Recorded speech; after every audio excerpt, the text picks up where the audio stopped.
Il est 13h partout en Côte d'Ivoire. Merci de votre attention. Tout de suite, les titres à la une de l'actualité.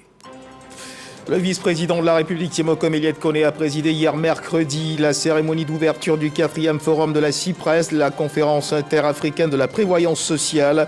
Des échos de cette cérémonie d'ouverture dans ce journal, ce sera avec Jérôme Kofi Abolin, une 4e conférence tenue autour du thème suivant, équilibre financier de la branche retraite dans la zone CIPRES. Et puis on parlera dans ce journal de ces efforts consentis par l'État de Côte d'Ivoire pour améliorer le climat des affaires et relever les nombreux défis et les freins à la compétitivité. Avec notre reporter Mamadou Kouassi, nous regarderons le contenu de cet atelier organisé par le comité de concertation État-secteur privé qui a consisté à présenter aux opérateurs économiques l'environnement de la dette publique en Côte d'Ivoire. En Birmanie, à la faveur de la fête nationale du pays, la junte au pouvoir a annoncé ce jeudi qu'elle allait libérer près de 6000 prisonniers, une junte accusée par les organisations de défense des droits humains d'avoir fait plonger le pays dans un conflit sanglant depuis le coup d'État militaire de février 2021. Voilà pour l'essentiel. Madame, monsieur, bonjour et merci de nous suivre. Abidjan accueille pendant 3 jours le 4e forum de la CIPRES, la conférence interafricaine de la prévoyance sociale. Le vice-président de la République, Thiemoko Méliès-Koné, nous le disions à l'instant, a présidé hier mercredi au Sofitel Hôtel Ivoire la cérémonie d'ouverture de ce forum qui se tient sous le thème suivant, équilibre financier de la branche retraite dans la zone CIPRES, gage d'une meilleure couverture sociale de nos populations. Jérôme Kofi Abolin pour la précision. La CIPRES, c'est la conférence interafricaine de la prévoyance sociale. En ouvrant les travaux de son 4e forum international sur les retraités en Afrique, qui se tient sur les bords de la lagune Ébrié à compter de ce mercredi 16 novembre 2022, la CIPRES fait ainsi un grand honneur au district autonome d'Abidjan via la commune de Cocody. Il me soit permis de saluer et d'adresser tout particulièrement mes remerciements à la CIPRES qui a bien voulu porter son choix sur la Côte d'Ivoire et particulièrement le district autonome d'Abidjan, vitrine de la Côte d'Ivoire solidaire. Cela me remplit de fierté et honore grandement la population abidjanaise. La cérémonie officielle d'ouverture est présidée par le vice-président de la République, Thiemoko Méliès-Koné. C'est l'occasion que saisit le ministre de l'Emploi et de la Protection sociale pour rassurer quant à la politique menée par le gouvernement dans le cadre de la protection sociale. Grâce aux courageuses réformes du système des pensions intervenues en 2012, nous pouvons affirmer sans crainte que le système de retraite en Côte d'Ivoire est pérenne et financièrement viable. Cette importante santé financière de nos organismes a conduit son Excellence, Monsieur le Président de la République, à procéder le 6 août 2022 dernier à la 3e révalorisation des pensions de retraités, des retraites en 4 ans, à hauteur de 5% dans le secteur privé, tout en préservant l'équilibre de la branche retraite sur le long terme. Le vice-président de la République, procédant à l'ouverture du forum, indique que la retraite ne doit pas être perçue comme une fatalité. Pour Thiemoko Méliès-Koné, l'État de Côte d'Ivoire ainsi que les institutions de prévoyance sociale veillent au grain afin de permettre aux personnes retraitées de connaître une vie meilleure. Nous sommes tous conscients que l'âge de la retraite correspond la plupart du temps à un moment d'angoisse, un moment d'incertitude, de doute. Cette anxiété que l'on ressent après avoir travaillé, servi toute sa vie durant une entreprise, une administration publique ou un pays est certes légitime. Mais il serait bien triste d'en faire une fatalité. C'est pour réussir le 3e âge et le rendre plus paisible, moins redoutable que nous sommes là tous aujourd'hui. Il est donc urgent de renforcer la gouvernance des organismes de sécurité sociale, d'étendre leur couverture aux populations non encore couvertes et de rechercher des ressources additionnelles afin de préserver l'équilibre financier de la branche retraite sur le long terme. En Côte d'Ivoire, sous la conduite éclairée et la haute vision du président de la République, son Excellence M. Alassane Ouattara, le gouvernement a mené depuis 2012 des réformes majeures du système de pension dans les secteurs publics et privés. L'ambition affichée était également de faire des institutions de prévoyance sociale des acteurs plus actifs sur le segment de la redistribution des richesses et de la lutte contre la pauvreté, mais aussi sur celui des investissements productifs, à l'instar des caisses de retraite modernes.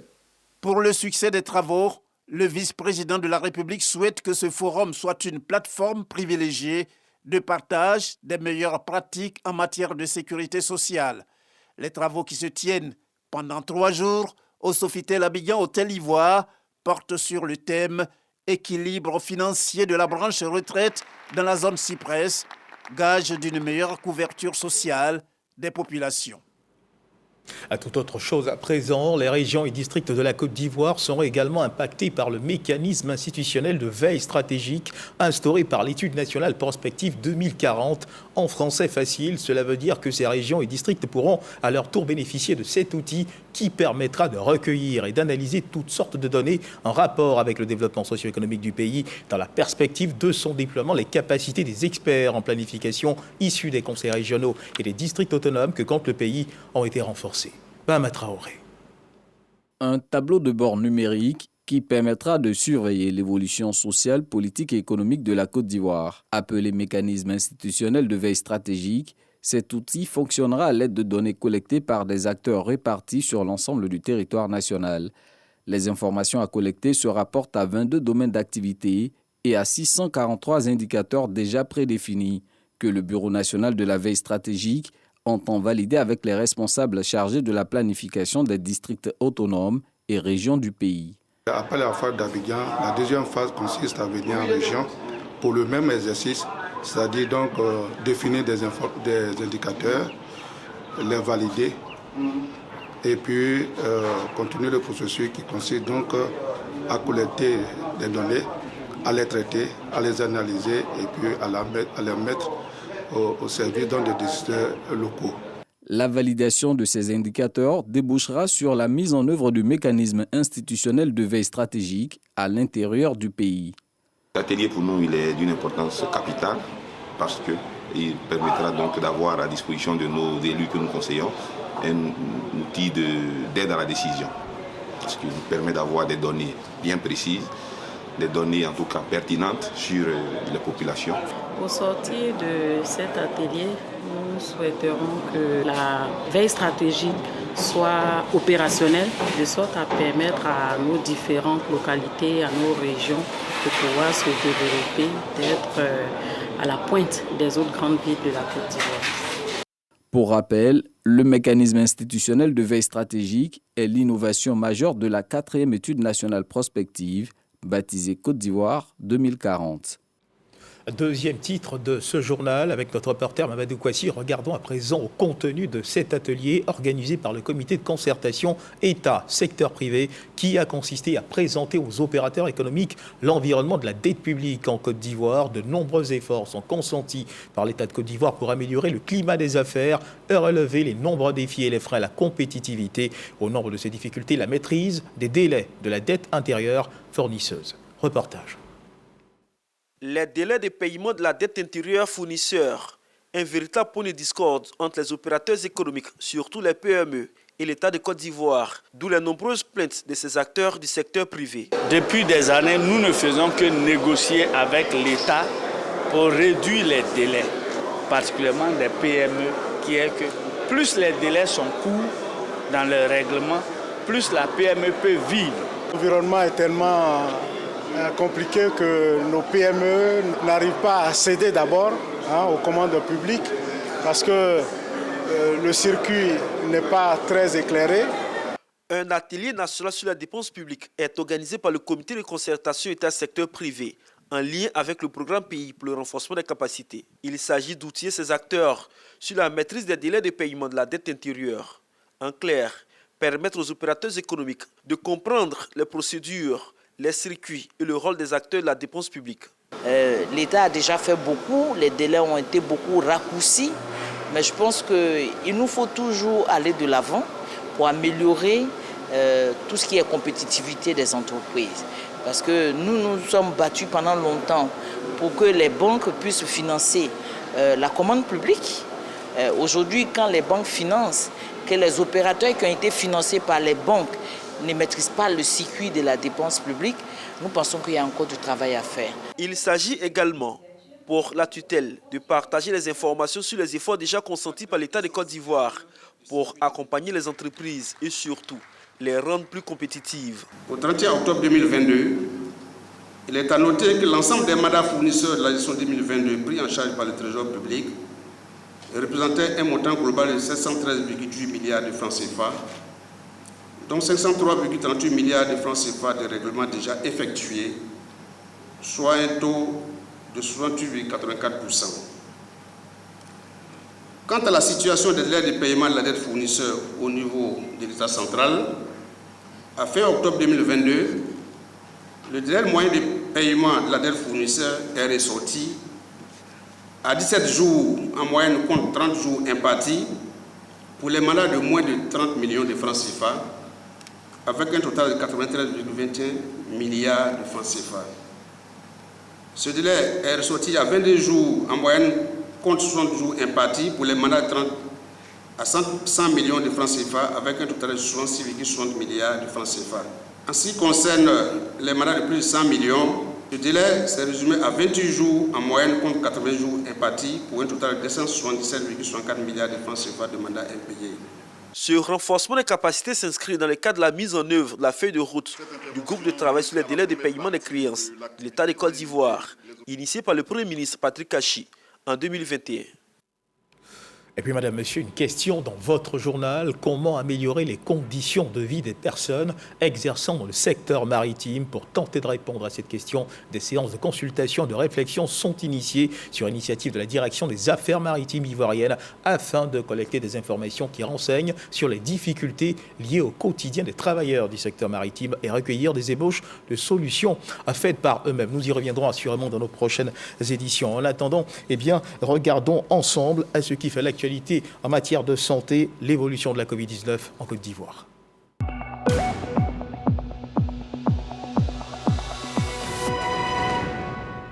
Le ministère de la Santé et de l'Hygiène publique de la couverture maladie universelle a enregistré hier, à mercredi 16 novembre 2022, 2 nouveaux cas de Covid-19 sur 207 échantillons prélevés, soit 1% de cas positifs, un guéri et 0 décès. À la date du 16 novembre 2022, la Côte d'Ivoire, notre pays, compte donc 87 864 cas confirmés, dont 87 024 personnes guéries, 829 décès et 11 cas actifs. Le nombre total d'échantillons est de 1 649 487. Le 15 novembre 2022, 34 380 doses de vaccins ont été administrées, soit un total de 21 651 610 doses du 1er mars 2021 au 15 novembre 2022.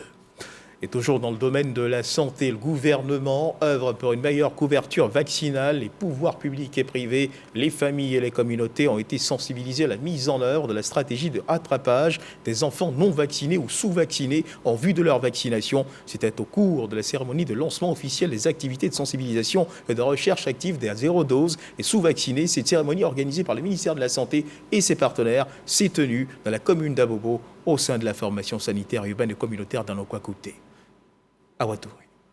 Sensibiliser et informer les populations, surtout les parents et les personnes en charge des enfants, à s'impliquer davantage dans la vaccination des tout-petits, tel est l'objet de cette rencontre des différents districts sanitaires. Pour améliorer la couverture vaccinale, la direction du programme élargi de vaccination DCPEV lance des activités de sensibilisation et de recherche active des enfants zéro dose et sous-vaccinés en vue de leur immunisation. Une action qui s'étendra dans 10 districts sanitaires d'Abidjan. Je vous invite à d'abord accueillir fraternellement et chaleureusement les agents santé communautaires. Parce qu'ils viennent pour vous aider. Il faut que vous les accueilliez. Il ne faudrait pas fermer les portes quand ils vont arriver. Parce que ce sont vos enfants qui veulent soigner. vous devez aussi suivre les recommandations. Ils vont vous dire des choses. Ils vont vous dire d'aller d'envoyer vos enfants à l'hôpital. Ils vont vous dire de faire en sorte que vous ayez recours aux soins, de faire en sorte que vos enfants soient vaccinés. Vous devez suivre les recommandations.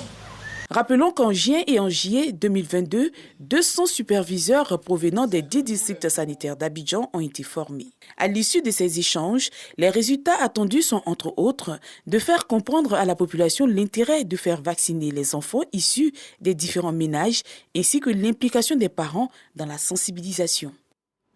Et vous l'avez reconnu à la voix, ce reportage de Astou Touré. Plusieurs acteurs issus de certaines ONG et coopératives dédiées à la culture de champignons comestibles seront formés par le Centre d'excellence d'Afrique pour la valorisation des déchets en produits à haute valeur ajoutée, une activité rentable et respectant les normes environnementales. Durant une semaine, ils verront leur capacité renforcée dans ce domaine à l'Institut national polytechnique Félix Houphouët-Boigny de Yamoussoukro. Kader Sogodogo nous en parle. Une soixantaine de personnes vivant avec un handicap formées à la culture du champignon comestible. Une formation s'appuyant sur plusieurs années de pratique. Deux aspects fondamentaux, la partie théorique et une partie pratique. L'initiative est à mettre à l'actif du Centre d'excellence africain pour la valorisation des déchets en produits à haute valeur ajoutée, CEA Valopro. Nous allons former ces jeunes gens à la production de champignons. En réalité, les champignons, on peut les avoir en utilisant des déchets comme support pour faire la production des champignons. Et donc, ce que nous voulons faire, c'est de leur donner une formation pratique pour leur permettre effectivement de pouvoir répliquer cela à leur propre niveau. Les bénéficiaires, pour la plupart, malentendants, non-voyants, albinos, handicapés moteurs, tiennent ici une opportunité réelle d'insertion socio-professionnelle. Ils s'en réjouissent du reste. J'ai appris beaucoup de choses. Donc je dirais que je suis satisfait de la formation. Parce que c'est du concret, c'est réel. Tous auront droit à une attestation de fin de formation, gage à de leurs nouvelles connaissances en culture de champignons comestibles. C'est l'Institut national polytechnique Félix Houphouët-Boigny de Yamoussoukro qui sert de cadre à la formation. Et à des kilomètres de Yamoussoukro, la Confédération des mutuelles de développement du Tonkouy a offert des kits scolaires et des vivres à 1000 orphelins de la région du Tonkouy. L'initiative soutenue par Diomandé Vagondo, ministre de l'Intérieur et de la Sécurité, cadre de la région du Tonkouy, s'inscrit dans le cadre du projet orphelin de la CMDT. La remise aux bénéficiaires s'est déroulée dans la cour de la préfecture de région. Il y a de cela quelques jours, on retrouvait vous pour en parler. 1000 orphelins des écoles primaires de la région du Tonkouy reçoivent des kits scolaires et des kits alimentaires. C'est une initiative de la Confédération des mutuelles de développement du Tonkouy, CMDT. La CMDT est née le 17 septembre 2022 et se veut une mutuelle mère pour la région. Cette action solidaire s'inscrit dans le cadre du tout premier projet de la CMDT baptisé Orphelins qui vise à soutenir les enfants en situation difficile.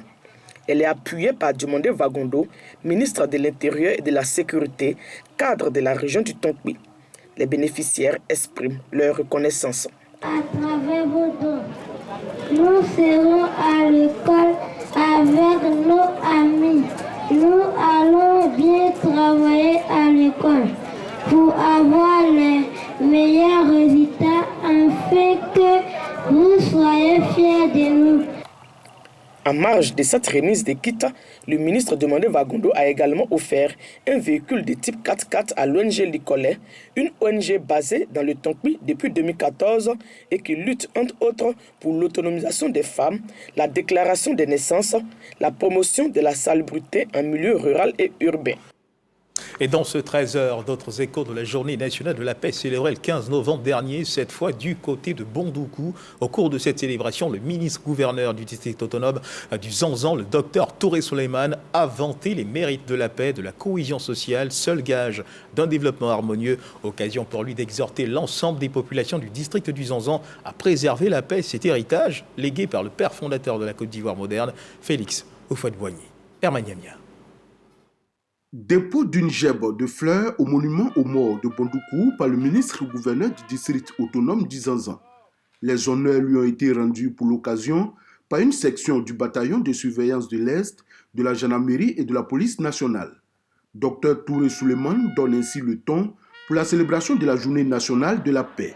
Ce cérémonial terminé, c'est à la salle des fêtes de la mairie de Bondoukou que s'est déroulée la célébration officielle. Cette journée du 15 novembre nous interpelle tous. Au-delà des mots, des discours, nous devons faire la paix, comme nous l'a si bien enseigné Feu Félix Houphouët-Boigny. Le ministre-gouverneur du district autonome d'Izanzan, après avoir indiqué que seule la paix et la cohésion sociale peuvent apporter le développement, a exhorté les populations à être des vecteurs de paix afin de renforcer la fraternité et la solidarité dans le district d'Izanzan. Chers Ivoiriens, nous devons veiller sur la paix comme sur la prunelle de nos yeux, en renforçant chaque jour que Dieu fait la cohésion sociale, car la paix est fragile. L'objectif visé par les dirigeants de la Côte d'Ivoire en instituant la journée nationale de la paix, c'est de réaffirmer l'attachement viscéral de la Côte d'Ivoire à la paix, de restaurer un climat de confiance, de consolider la cohésion sociale entre les Ivoiriens, quelle que soit leur appartenance ethnique, religieuse et politique, et de rappeler leur appartenance à une même patrie. Et à la faveur de cette journée nationale de la paix qui a été célébrée en Côte d'Ivoire, l'Organisation internationale pour la recherche de la paix, l'OIRP, a initié une réflexion autour de la notion de la paix. En toile de fond de ces réflexions, la promotion de la paix partout en Côte d'Ivoire. Godefroy Okambawa. Cultiver l'esprit de paix, de justice et d'amour du prochain et renforcer la cohésion sociale. C'est à cela que s'attelle l'Organisation internationale pour la recherche de la paix, OIRP. Dans le cadre de la célébration de la Journée nationale de la paix, ces ambassadeurs de paix venus de toutes les régions de la Côte d'Ivoire sont appelés à être des modèles. C'est une nécessité qui s'impose à nous parce que la paix est un préalable à tout. Sans la paix, nous ne pouvons rien entreprendre. Et la paix est la fondation des 4 droits fondamentaux, à savoir le droit à la vie, le droit à la sécurité, le droit à l'intégrité, le droit à la liberté. Sans la paix, il n'y a pas une fondation pour ces 4 droits fondamentaux. Donc la paix, elle s'impose à chacun de nous. Créée en 2021, l'OIRP vient en soutien aux objectifs et initiatives de l'ONU. Elle prône le dialogue et la médiation en cas de conflit. On parle à présent de culture du 18 au 20 novembre. À partir de demain donc, la ville de Beaunois accueillera un festival. Son nom, le Mignin Festival. Mignin qui signifie en langue locale abouri, mon frère ou ma sœur. Un festival qui se donne pour but de rassembler les fils et filles de cette région dans la paix et la cohésion. Un thème retenu pour ce festival, la paix, facteur de cohésion, de brassage culturel et de développement socio-économique de Beaunois. Le lancement de ce festival s'est déroulé en présence du directeur général de la RTI. Reportage. Parade dans la ville de Beaunois avec les festivaliers pour marquer l'ouverture du Mignin Festival de Beaunois. Le Mignin Festival de Beaunois, qui fait ainsi son entrée dans le cercle des attractions culturelles de Beaunois, s'inscrit dans la dynamique de la cohésion sociale, de la recherche de la paix et de la fraternité. Son but est de rendre accessible au plus grand nombre le patrimoine du peuple abouré et hiver afin de rassembler toutes les générations confondues. En ce jour du 15 novembre, nous avons décidé, nous aussi à notre manière, vraiment de célébrer la paix, de célébrer la cohésion sociale, de célébrer la fraternité. La mairie de Beaunois a imaginé cette année, à la faveur de cette cérémonie, de créer un festival qu'on appelle Mignin Festival, qui en langue abourée veut dire frère ou sœur, pour parler d'union, d'entraide, de coopération. Cet événement culturel, pour l'apport qu'il représente dans la promotion et la valorisation du riche patrimoine du peuple abouré et hiver, s'est déroulé dans une ambiance joyeuse et festive. Au thème de la parade des festivaliers, les parrains de cette édition et cadres de la région du Sud Comoé, notamment le président du CESEG et le directeur général du port autonome d'Abidjan, ont fièrement contribué à la réussite de cette première édition. Ils ont exhorté à la valorisation du brassage culturel et du vivre ensemble. Toute initiative qui tend à promouvoir l'union nous parle pour cette journée de la paix dans le cadre du Mignin Festival. Mignin qui traduit union, l'unité conduit à la paix. Toutes les œuvres, toutes les actions qui concourent à promouvoir la paix nous intéressent pour dire notre mot à la jeunesse surtout à toute la population en général que cette denrée-là est indispensable pour le développement de notre région. Diversité culturelle comme socle de réconciliation et gage de développement, le Minier Festival de Beaunois s'inscrit désormais dans la dynamique de la cohésion sociale, de la recherche de la paix autour de la fraternité. Un reportage signé Patricia Mouetia, revenant à présent à cet élément annoncé plus haut qui renseigne sur ces réflexions engagées en vue d'avoir des informations sur les difficultés que vivent au quotidien les personnes travaillant dans le secteur maritime. Une action de réflexion engagée sur initiative de la direction des affaires maritimes ivoiriennes. On retrouve Walter Amadou Ouattara. L'État de Côte d'Ivoire s'imprègne des réalités des travailleurs du secteur de la mer. Ceux-ci évoquent leurs difficultés. Quand un bateau arrive, la norme dit minimum 75% des nationaux. Et le protocole d'accord de pêche entre la Côte d'Ivoire et l'Union européenne 18-23 dit que les armateurs doivent s'efforcer pour embarquer en priorité les marins de nationalité ivoirienne. Sur 1000 marins que nous sommes, vous ne trouvez même pas 50. Dans le cadre de l'employabilité, nous rencontrons beaucoup plus de marins qui se sont fait former, mais qui n'ont pas accès au travail. Donc c'est des marins, c'est des travailleurs inactifs. Et maintenant, ceux qui travaillent, les salaires ne sont pas commodes. Les conditions de travail sont exécrables. Et ça, c'est un problème qu'on doit régler. C'est à juste titre que se tient à Grand-Bassam ces séances de consultation avec l'ensemble des acteurs qui animent, entre autres, les domaines de la pêche, de la marine marchande et de l'offshore.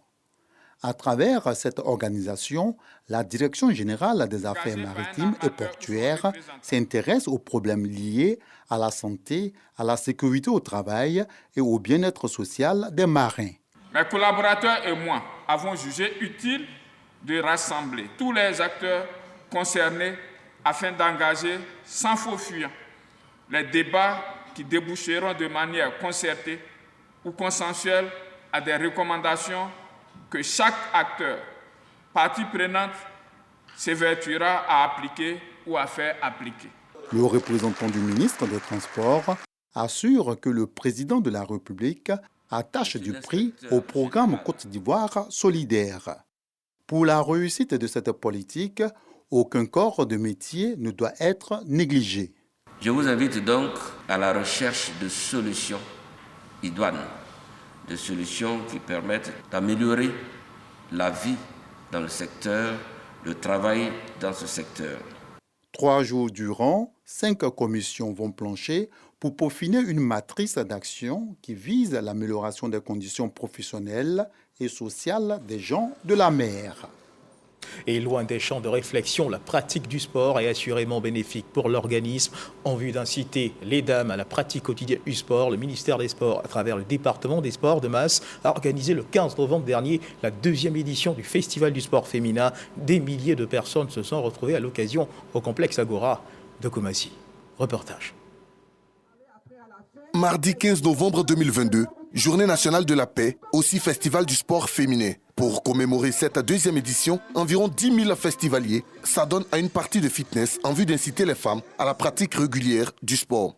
Étant présidente d'une université, je dois une grande partie au sport qui m'a permis de veiller pour étudier. Si je ne faisais pas du sport, je n'aurais jamais pu le faire. J'encourage tous les élèves, toutes les jeunes filles à s'adonner au sport afin de réussir dans leurs études. Tous les jours, nous sommes à la maison. C'est nous qui préparons, c'est nous qui nous occupons de tout. Aujourd'hui, c'est une journée du sport. Donc, on a profité. Merci à monsieur le ministre pour avoir pris cette initiative. Nous sommes là, juste là, pour porter le message, pour encourager nos mamans, pour dire que le gouvernement a un œil sur leur santé, le gouvernement a un œil sur leur bien-être et le gouvernement compte sur la femme, bien sûr, à travers le sport féminin. Après ce moment de fitness, place à l'initiation aux différentes disciplines sportives.